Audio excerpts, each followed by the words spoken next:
Alright, what's up sa inyo mga kababayan? Ako nga po pala si Jake Magnus at nandito na naman po kayo ngayon sa Jake Magnus TV at Facebook page po natin. Nandito na naman po kayo ngayon sa Jake Magnus Opinion. So ito pong pag-uusapan natin mga kababayan ay walang iba lang naman kung hindi etong balita na naman na nakita natin na tiyak na ikakalungkot lang naman at hindi papangarapin na makita ng mga taga-Tape Incorporated. Dahil eto medyo masakit sa kanila itong tatalakayin nating balita ngayon mga kababayan. At dito matatalakay din natin mga kababayan yung paglalabas ng sama ng loob ng isang pages na konektado po dito sa Tape Incorporated at saka po sa GMA7 kaugnay daw po sa hindi pagiging patas ng GMA.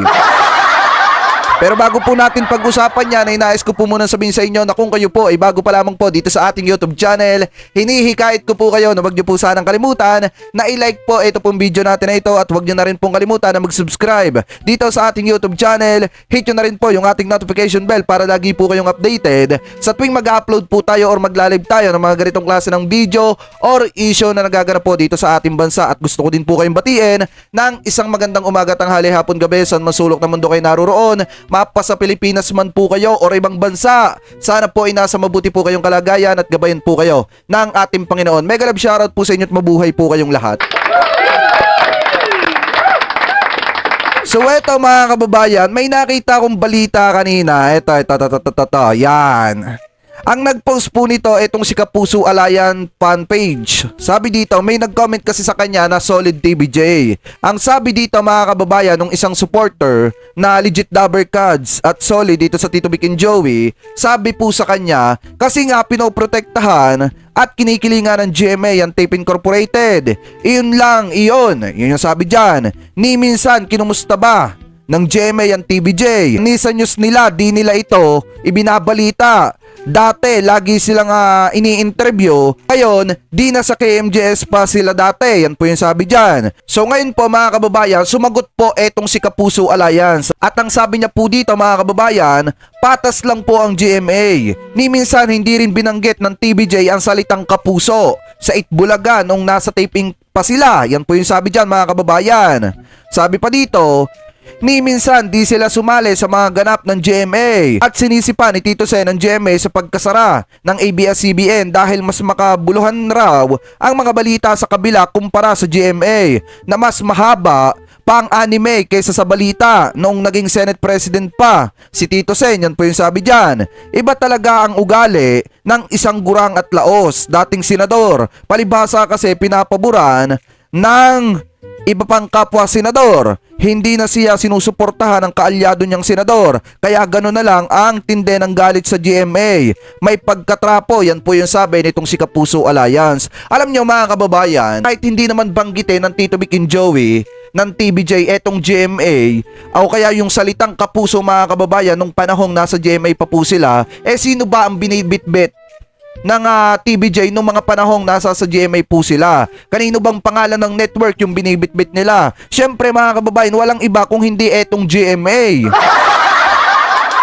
At alam naman po natin mga kababayan na balibaligtarin man yung mundo, ang Tito Vic and Joey ang TBJ yung isang pinakamalaking naging halige ng GMA, kaya po naging number 1 na network po etong GMA. Wala na pong iba mga kababayan. Ang may pinakamalaking isang ambag dito sa GMA kung bakit nakikilala sila ngayon or kinikilala etong GMA na number 1 network ay walang iba kung hindi ang Tito Vic and Joey. Dahil kita naman po natin yung naiambag ng branded na Itbulaga dito sa GMA. Alam nyo, kung tutusin siguro hindi alam nitong si Kapuso Alliance yung naging ambag ng Tito Vic and Joey dito sa GMA nung mga panahon na nandiyan pa sila sa 7 mga kababayan. Siguro hindi alam ni Kapuso Alliance yun.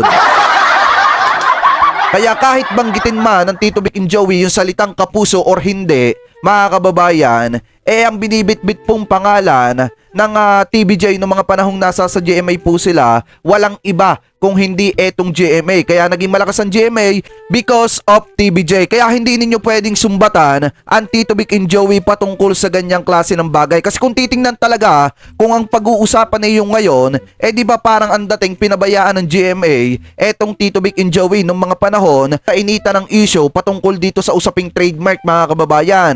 Kasi sa glip na mamagitan, itong GMA7, pinabayaan lamang po nila itong TVJ. Kaya nung nakahanap ng panibagong tahanan itong Tito Vic and Joey, talagang kita nyo naman yung nangyari sa buhay ng tatlo, mas pinagpala pa compare po dito sa kabilang network mga kababayan.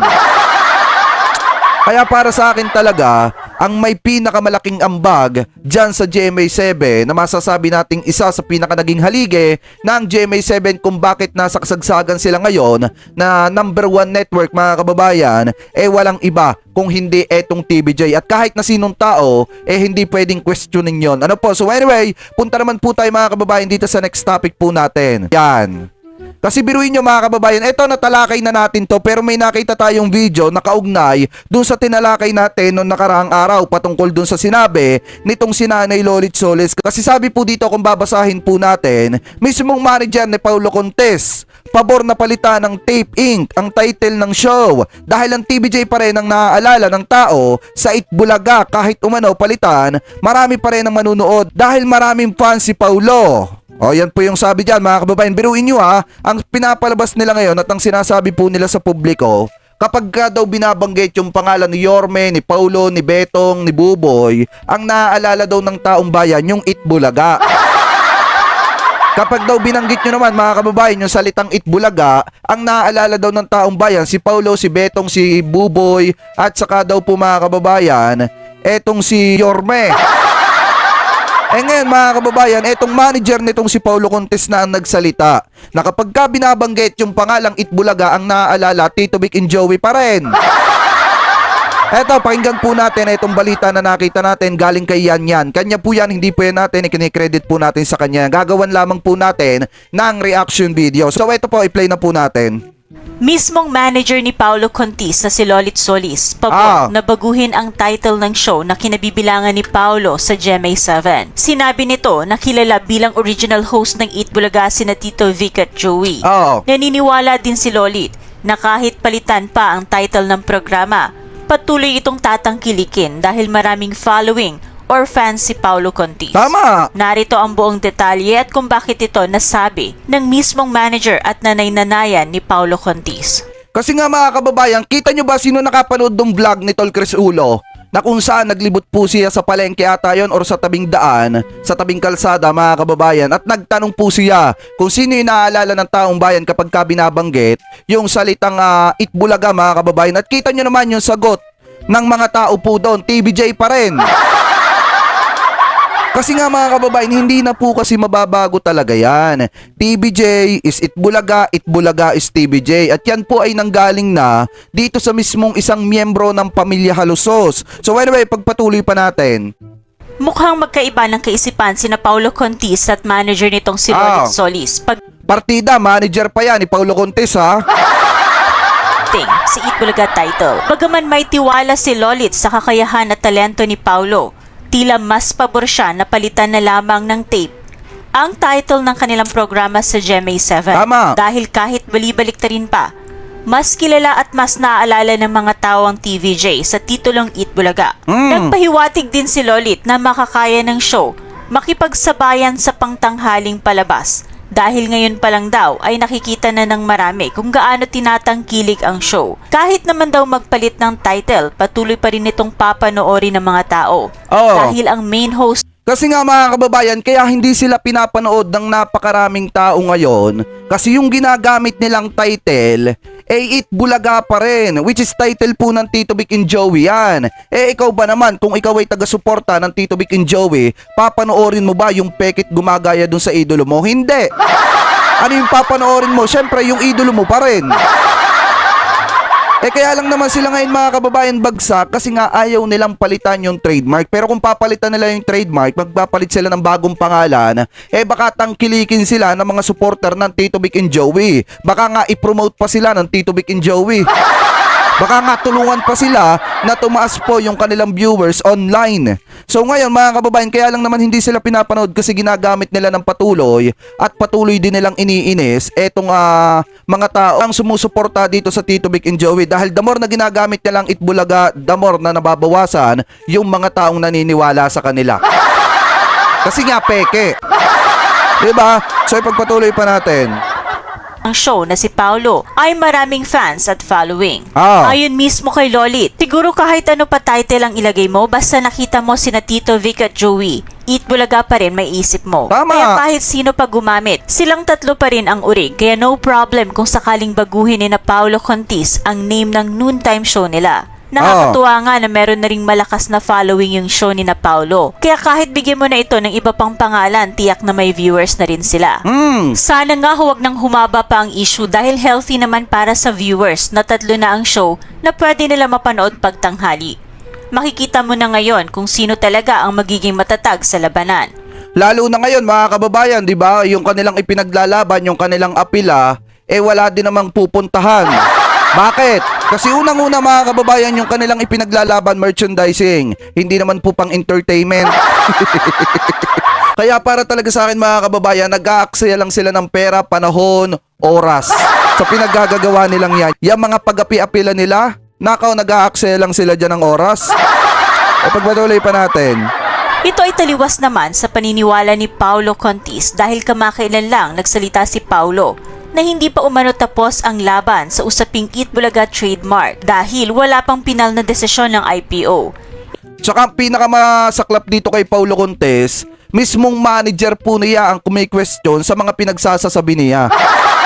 Yun po yung matindi. Mismong manager ni Paulo Contes ang nagsasabi na dapat magpalit na ng pangalan ng trademark etong Tape Incorporated dahil tapos na ang laban at sana wag nang humaba pa. Diba? Gaano kasakit nun mga kababayan, ipinagtatanggol ni Paulo Contes ang Tape Incorporated pero isinisigaw ng kanyang manager na dapat magpalit na talaga ng trademark dahil nga kapag ka binanggit yung pangalang Eat Bulaga, ang naaalala ng taong bayan TBJ pa rin, Tito Vic and Joey pa rin. Kapag patuloy pa natin. Ito rin kasi mismo ang pinaninindigan ng kampo ng Tape Inc. Sa katunayan, sa pinakabagong pahayag ng kanilang kampo sa pamamagitan ni Attorney Maggie Garduque, binanggit nito na appealable pa ang desisyon kaya't patuloy pa rin nilang gagamitin ang titulong Eat Bulaga sa kanilang programa. Sila din umano ang may karapatan sa title at trademark dahil ang tape ang siyang producer umano ng show simula pa noon. Kaya naman nagpabatid sila sa madla na gagawin nila ang lahat hanggang pwede pang mag-apela kahit pa umano umabot sa higher court or Supreme Court. Diba? Sa ngayon ay kasalukuyan namang hinihintay pa ng kampo ng TVJ ang desisyon sa hinain nilang injunction sa Marikina Regional Trial Court kung saan hiniling nila na pigilan ng tape sa paggamit ng titulong Eat Bulaga habang sila ay umaapila. So maliwanag dyan mga kababayan, mismong manager ni Paulo Contes ang nagsasabi na kapag ka binabanggit yung pangalang Eat Bulaga, ang kinikilala at naaalala ng taong bayan na main host po niyon ay ang Tito Vic and Joey pa rin. Kasi nga, yung Eat Bulaga kasi karugtong na yan sa pangalan ng Tito Vic and Joey. Hindi na kasi pwede talagang paghiwalayin yan. Tama si Mayor Bully Talusos. TBJ is Eat Bulaga is TBJ. Wala na makakapaghiwalay.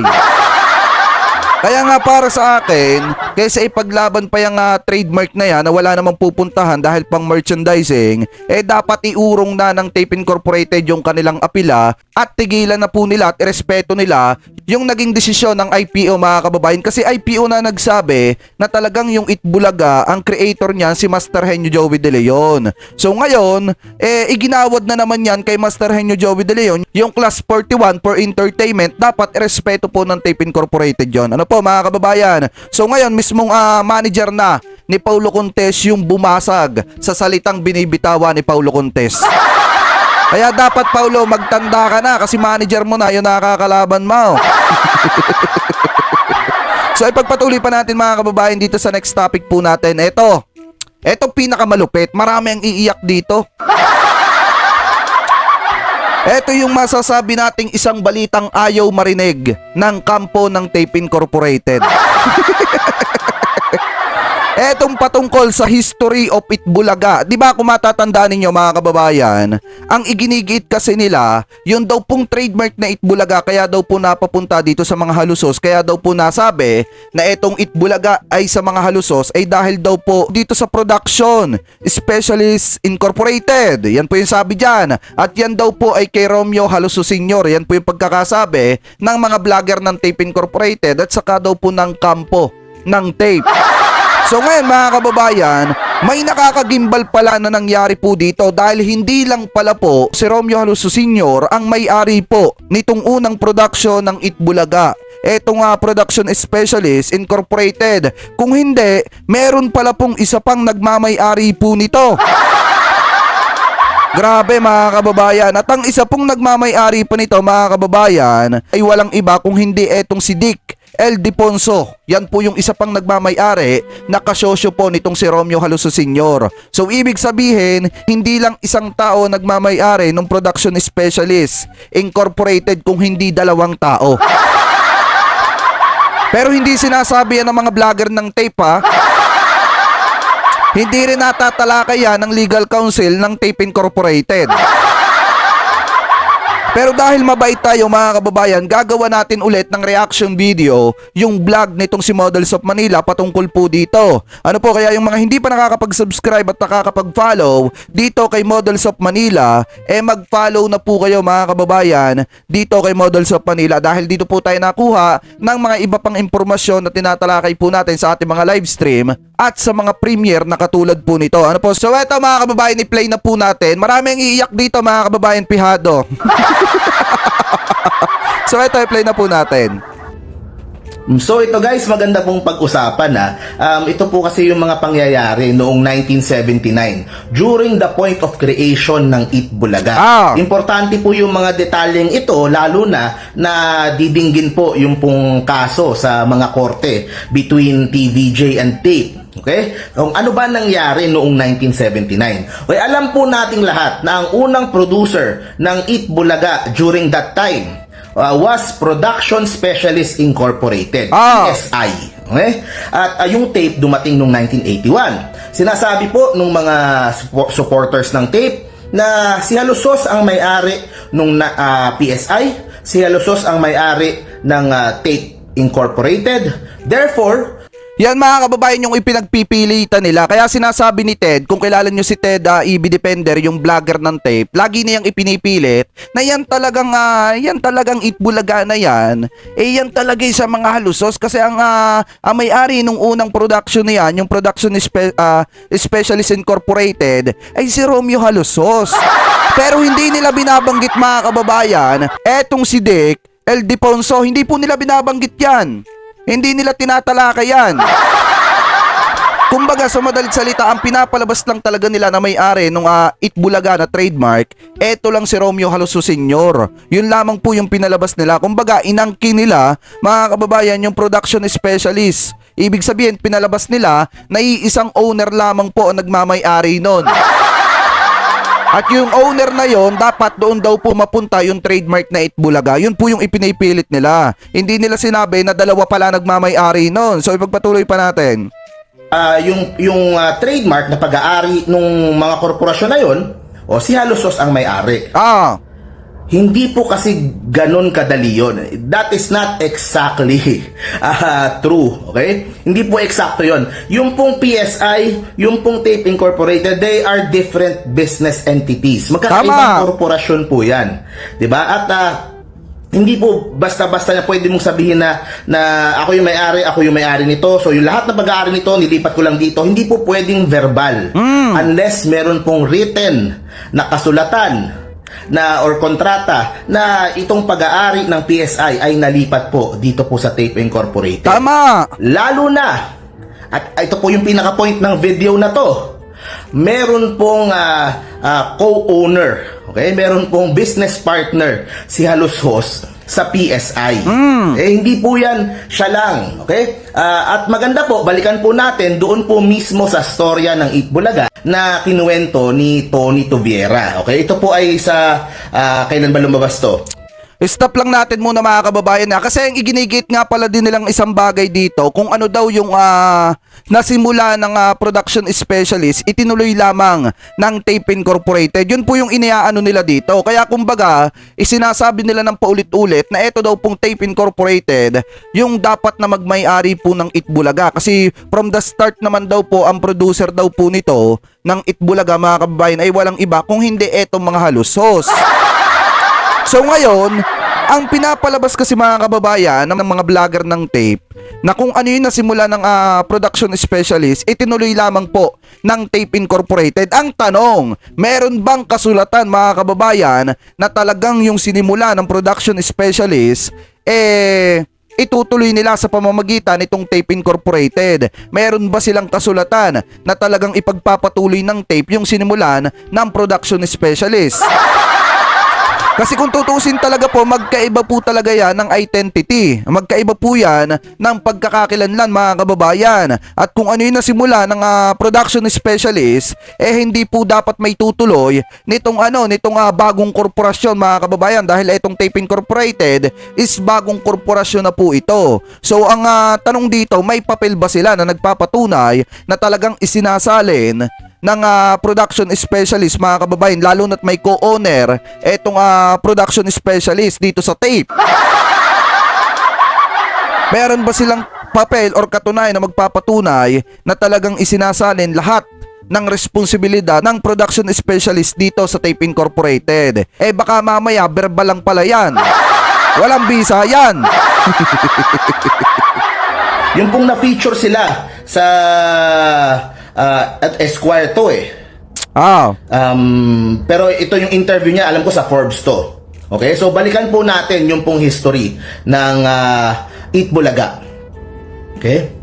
Eat Bulaga was first produced by PSI, which was owned by sportscaster Dick Ildefonso and businessman Romeo Halushos.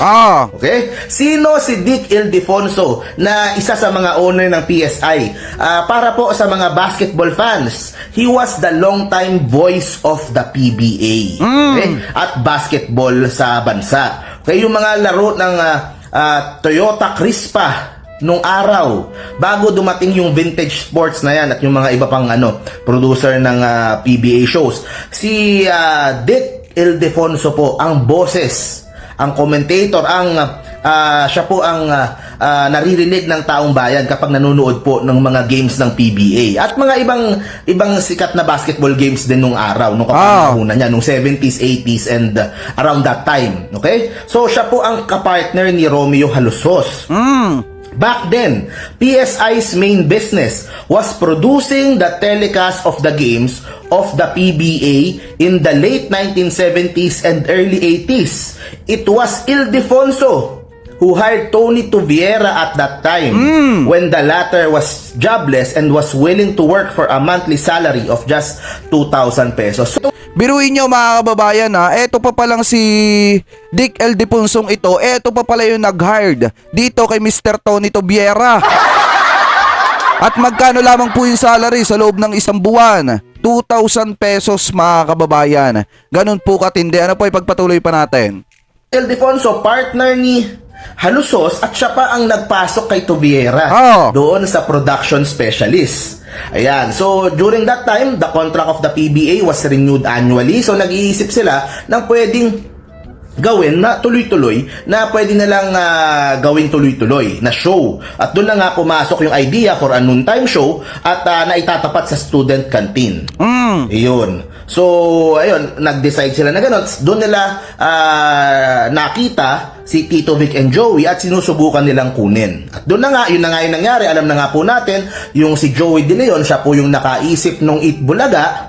At pinroduce na ng PSI ito pong Eat Bulaga na si Joey De Leon yung pong nakaisip at nakaimbento, di ba? Maganda sana kung during that time bago ko i-produce yung show na yan, ito yung kontrata, turning over to us yung rights ng Eat Bulaga. Ang problema mga kababayan, wala silang kontratang ganon, kung hindi tiwalaan lang, verbal.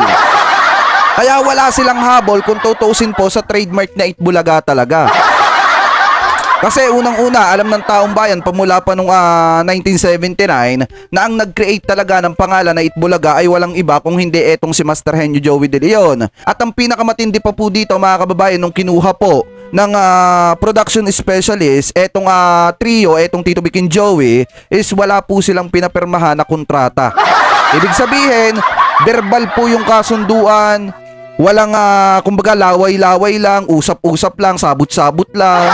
Ganun lang yung naging kasunduan nila. Kaya kung tutusin, wala talagang karapatan sa panahon ngayon, sa kasalukuyan mga kababayan, etong Tape Incorporated sa trademark na Itbulaga, lalo na at hindi pala full na etong si Romeo Halusos yung talagang nagmamay-ari ng production specialist. Kumbaga mga kababayan, meron pong kasosyo.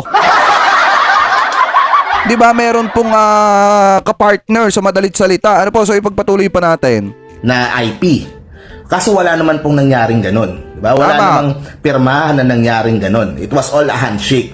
Mahirap po kasi pag puro handshake, di ba? Akala natin, pag-aari natin, yun pala, ayon sa batas, iba po yung may-ari. Okay? So, yun.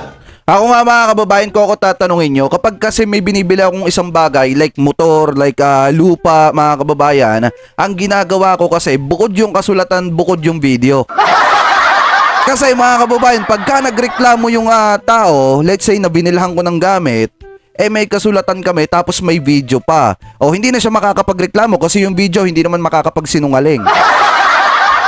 Kasi dun sa video, binabanggit yung date, binabanggit yung araw kung kailan nagkabilihan. May mga ganun kasi mga kababayan, ganun kasi ang hinihingi ko talaga. Ang gusto ko, pag bibili ako, talagang may kasunduan, may handshake, may video, tapos may kasulatan para matibay talaga yung pinanghahawakan ko. Para wala talagang kalusot-lusot kung sakaling magreklamo at maghabol. Diba? So dati, sa panahong una naman mga kababayan, yung kasing tinutukoy ko kanina, panahon natin ngayon. Pero nung panahong una, sapat na po yung handshake at saka tiwalaan at kasunduang laway. Ano yung ibig sabihin nating kasunduang laway? Yun yung salita lang, usap-usap lang, tapos na, okay na tayo, trabaho na. Diba? Kaya wala talaga silang habol ngayon kung tutusin. Ano po, ipagpatuloy pa natin. So, doon na, tumakbo na. O, during the first 2 years, ang hirap. Di ba? Ang hirap banggain yung student canteen. Nakwento na nila yan. Hindi sila sumasahod. Di ba? Tapos, na-bankrupt. Nalugi sila. Ito pa. Nagkakaproblema sila sa mga bangko. Kasi naaapektuhan na. Yung kinikita ng PSI mula sa PBA ay kinakain na nito pong bagong show na pinoproduce nila na Itbulaga nga during that time. So ito po, ito na yung naging desisyon ni Toviera at ni Romy Halusos. So Mr. Halusos and I agreed, get out, form a company. If it doesn't trade in the next 6 to 7 months, we'll just close it down. Yun po yung naging desisyon po nila. Yan yung na-bankrupt mga kababayan. Kaya itong production specialist hindi po nagpatuloy kasi nga bankrupt. Kumbaga nalugi na sila. Kasi kung matatandaan nyo, gaya nga ng sabi ni Models of Manila, pati yung kita ng PBA naapektuhan na dahil nakakain na nung binubuo nilang noon time show. At yun yung Itbulaga. So ngayon mga kababayan, yan yung isang naging dahilan kung bakit na bankrupt itong Production Specialist Incorporated. Ano po, so ibig sabihin na bankrupt, nalugi, nagsara. Sa madalit salita. Ano po, so ipagpatuloy pa natin.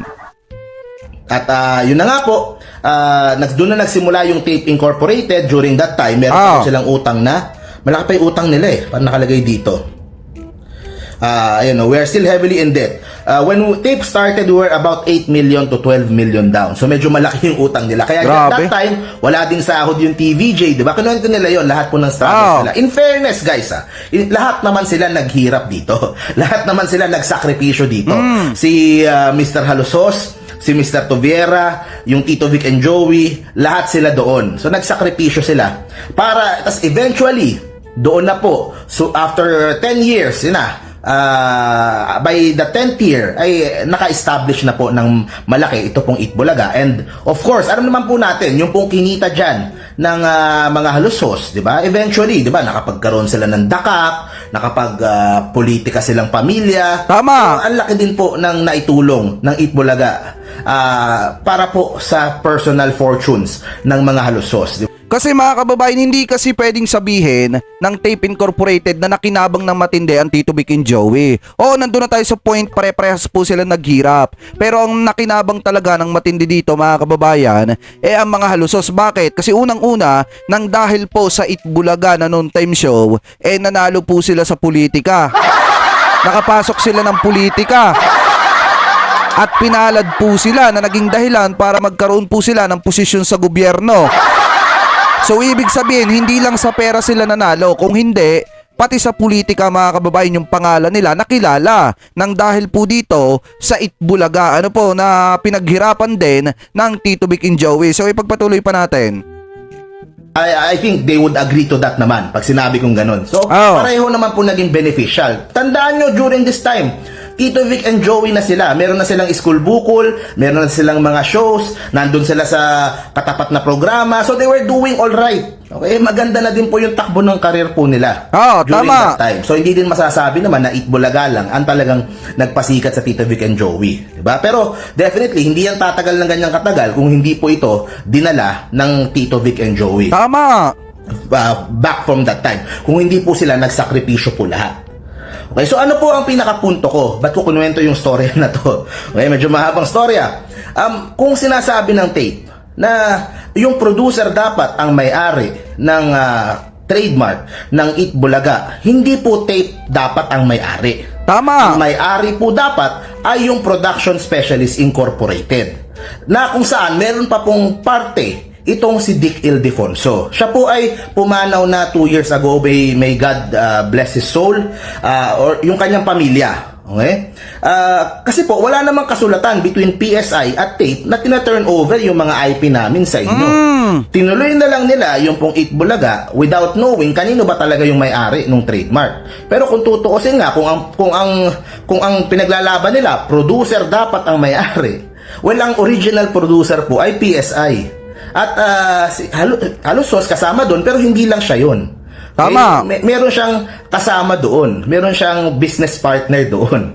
Na wala namang pinirmahan na kahit anong kontrata o kahit anong nililipat yung pong tape mula PSI hanggang tape.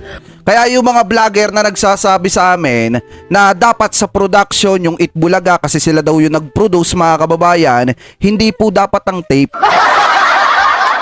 Dahil ang unang production mga kababayan ng Itbulaga ay walang iba po kung hindi itong production specialist na hindi lamang po si Romeo Haluso Sr. yung nagmamay-ari. At ang pinakamasakla pa po dito, wala siguro silang kasulatan na sinasabing ipinagkakatiwala ng production specialist lahat-lahat dito sa Tape Incorporated yung sinimulan po nila. Siguro wala. Kasi nung panahong una, salitaan laway lang sapat na.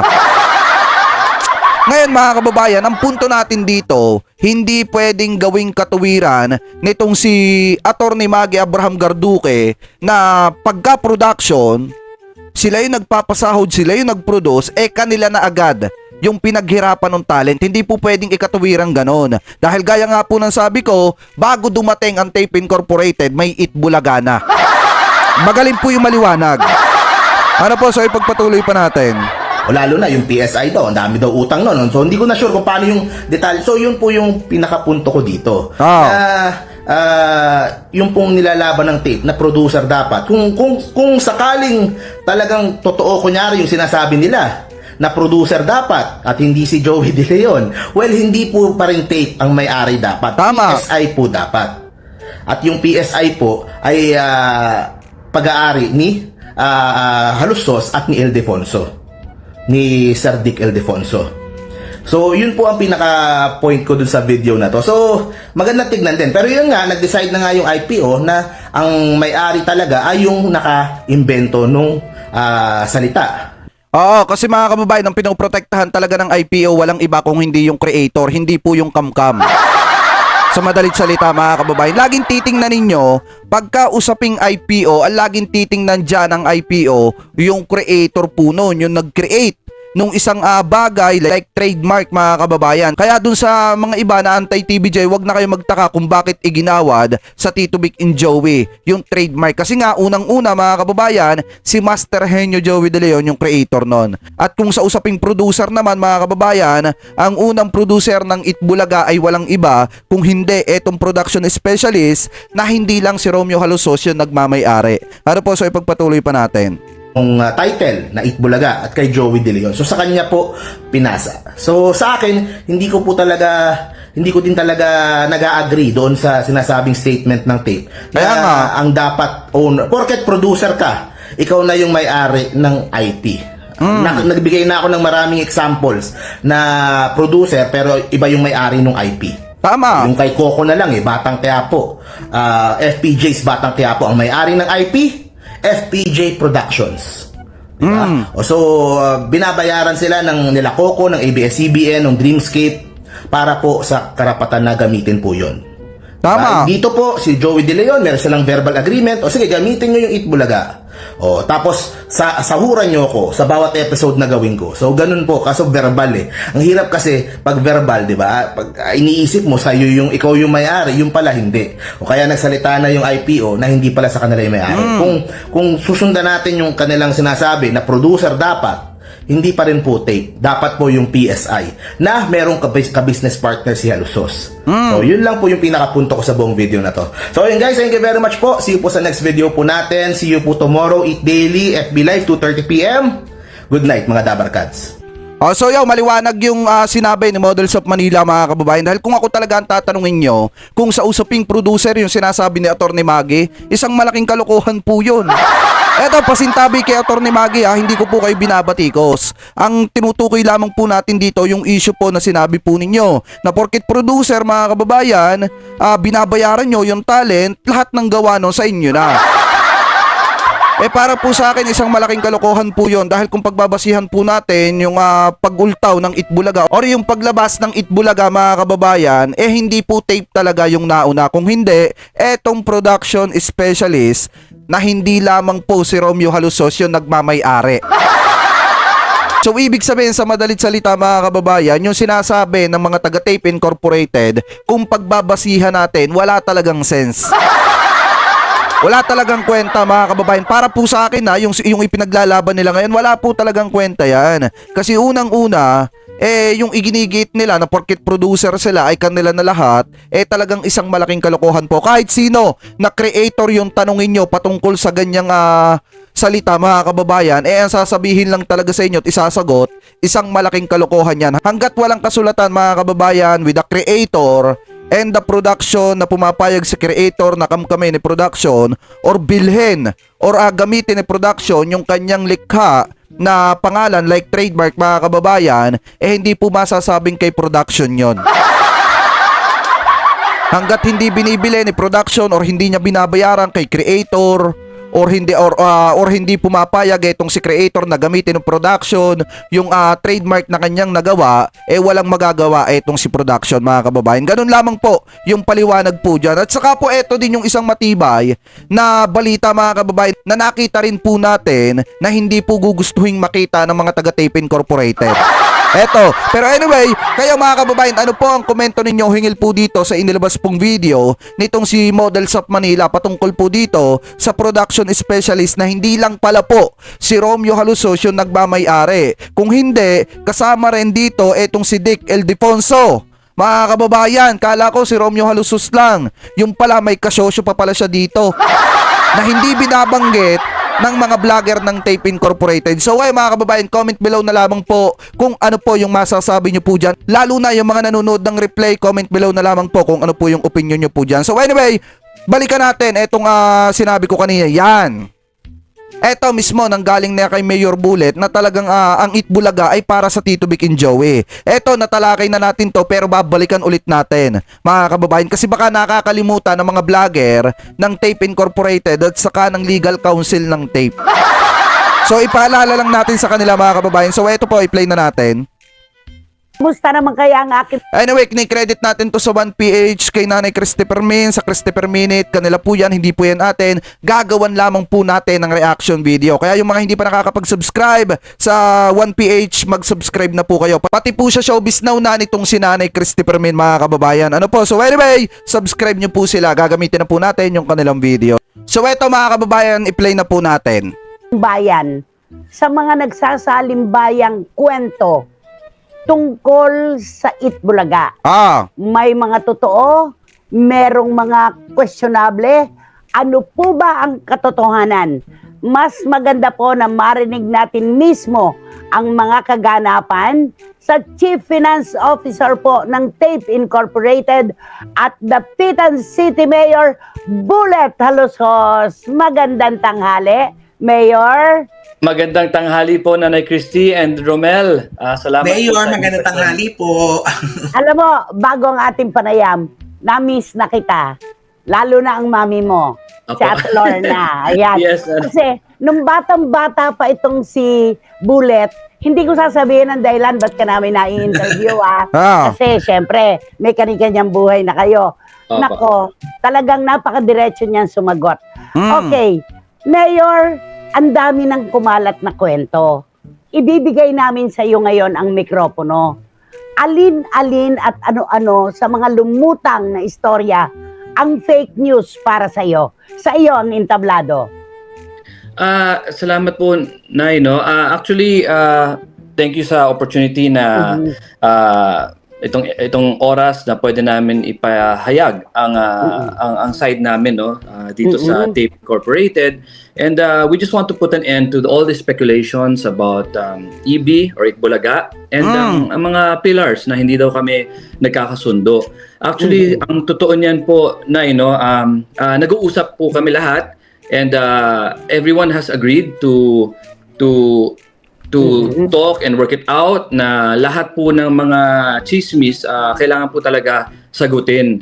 Kaya po nandito ako ngayon para talagang ma-clarify po, no, kasi hindi po talaga titigil ang mga chismis kung hindi po namin masagot o hindi niyo po marinig diretso po sa kumpanya or sa representative ng mga talents po natin sa Okay. Sa mga nag-aalala nating kababayan, Mayor Bullet, syempre, ang Tito Vic and Joey is Itbulaga, ika nga natin. And Itbulaga is TVJ. Maiiwan ba sila? Hindi ba sila aalis? Kasama pa rin. Oo, Yan. Totoo po. Hindi po sila aalis. In fact, gaya sa sinabi ko before, no, Itbulaga is Tito Vic and Joey and Tito Vic and Joey is Itbulaga. So, hindi po Yan, baka nakakalimutan lang naman ng mga vlogger ng tape.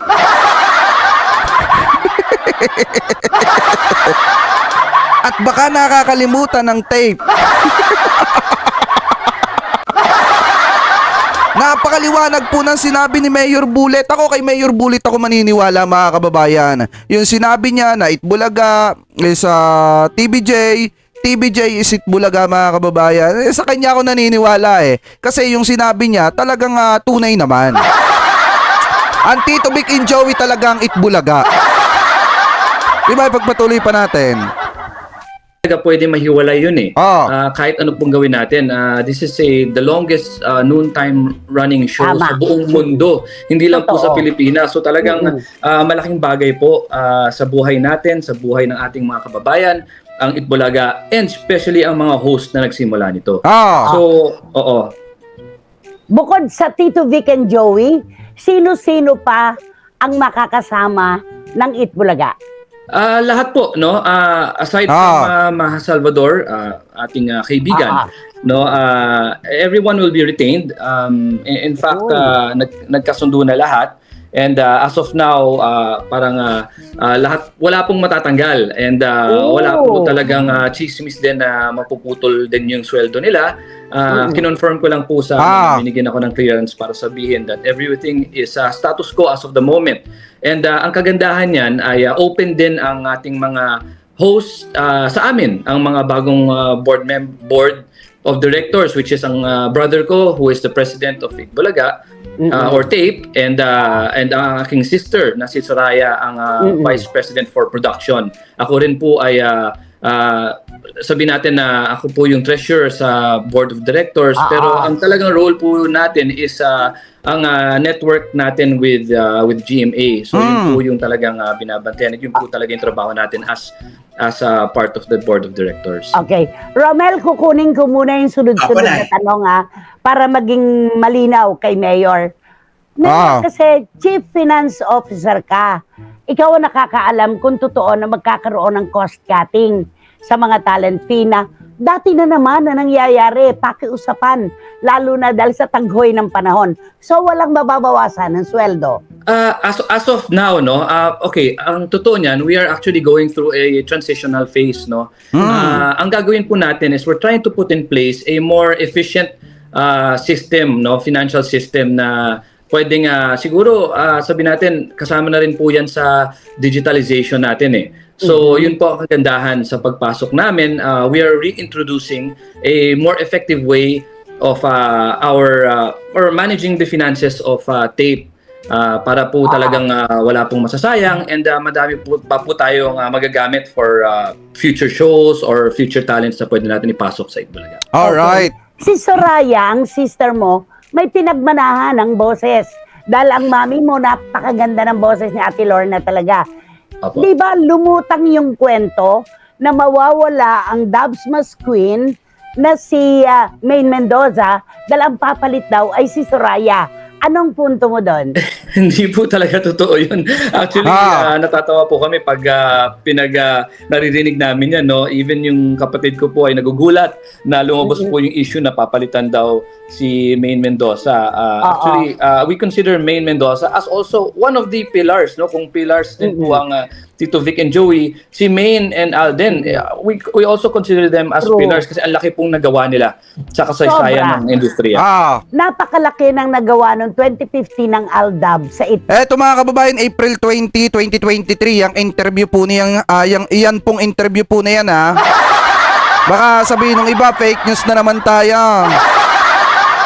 Ang punto lang kasi natin dito, hindi na natin tatalakayin pa yung iba. Ang gusto lang natin ditong marinig talaga yung sinabi ni Mayor Bullet patungkol sa Tito Vic and Joey and Itbulaga, at yan po yung pinangahawakan ng sambayan ng Pilipino ngayon. Kaya Mayor Bullet, kung napapanood mo itong sarili mo dito sa ating screen, dapat tigilan nyo na yung paggamit ng trademark na Itbulaga. Kasi sa'yo na nanggaling yan TVJ is Itbulaga, hindi talaga pwedeng paghiwalayin.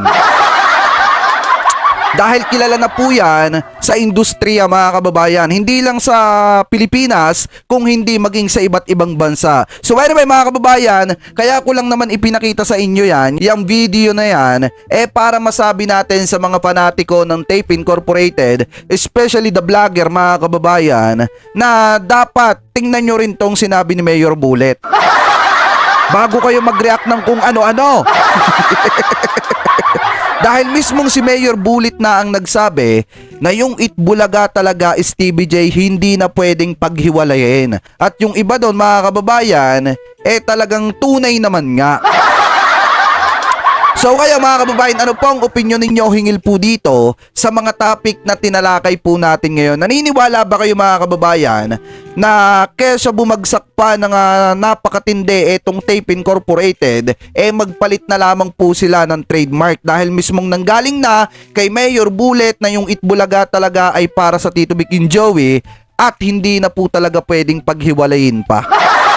Maliwanag po yan mga kababayan, mismong kay Mayor Bullet na nanggaling yan. So anyway mga kababayan, comment below na lamang po kung ano po masasabi ninyo dito sa mga topic na tinalakay po natin ngayon. Ano po, so pagka medyo naiinis kayo sa mga vlogger ng tape, ipakita nyo lang itong interview ni Nanay Christopher Min noong April 20, 2023 mga kababayan.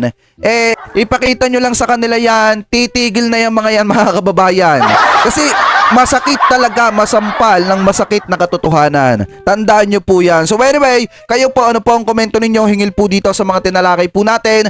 Comment below na lamang po mga kababayan. At bago po tayo pansamantala magpaalam, ay nais ko lamang po sabihin sa inyo na kung kayo po ay bago pa lamang po dito sa ating YouTube channel, hinihikayat ko po kayo na huwag nyo po sanang kalimutan na i-like po ito pong video natin na ito at huwag nyo na rin pong kalimutan na mag-subscribe dito sa ating YouTube channel. Hit nyo na rin po yung ating notification bell para lagi po kayong updated sa tuwing mag-upload po tayo or magla-live tayo ng mga ganitong klase ng issue or video na nagaganap po dito sa ating bansa mga kababayan. At bago po tayo tuluyang magpaalam, kinikredit ko po itong video ito sa 1PH kay Nanay Christopher Min sa Christopher Minute at wag niyo po sanang kalimutan na i-subscribe po etong kanilang YouTube channel, etong 1PH. Ganun na rin mga kababayan yung Showbiz Now na ni Nanay Christopher Min. Ano po, so anyway, bago pa po tayo tuluyang magpaalam mga kababayan, ako'y hihirit ng isa sa inyo at magpapasalamat sa mga nanonood ng replay, lalo na yung mga nag-iiwan ng like dito sa ating mga video na inia-upload. At maraming salamat din dun sa mga nag-iiwan ng mga komento na masigasig nating taga-view ng replay mga kababayan. At maraming salamat lalo na sa mga hindi po nag-i-skip ng ads, na nanonood po ng ating mga replay na ini-upload. Maraming salamat po sa walang sawang pagsuporta at pagmamahal po dito sa ating YouTube channel. Iingat po kayo palagi. God bless po sa inyo. Thank you po.